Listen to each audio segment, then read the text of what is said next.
Many years ago, my wife put a newspaper in my face and said, "You need to go see this guy."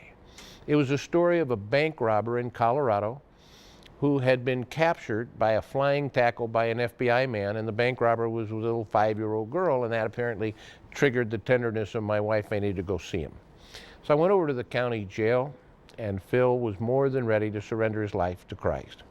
It just so happened in the sovereignty of God that about a month later, I'm speaking in Connecticut, where Phil was incarcerated, and I got to go there and found out he was serving as the chaplain's assistant. Phil spent 7 years in prison. Phil got out, and a few weeks ago he called me, and he said, "My dad's 80 years old. He's in a hospital dying. He's probably in a coma, and he's 45 miles from where you are. I'm coming down, but I can't get there soon enough. Would you go see my dad?" I'm praying ahead of time. I walked into the hospital.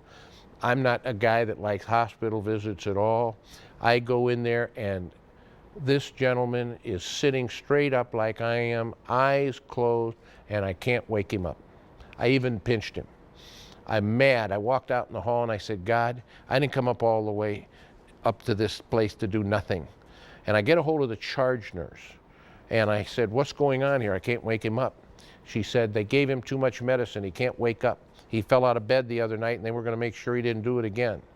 I said, "Well, let's give it one more shot, Lord." I walked in, and I said, "Mr. Morgan," and his eyes were wide open at this point.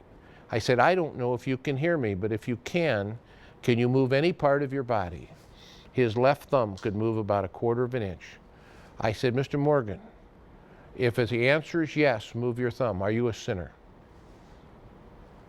Do you want Jesus Christ to come into your life?" And I take him through the sinner's prayer. And a man that had just came out of a coma, at the moment I said, "Are you ready to invite Jesus Christ in your life and in your heart?" the man that couldn't move threw his hand straight up in the air and said, "I want Jesus," put it down, never opened his eyes again. The power of the gospel.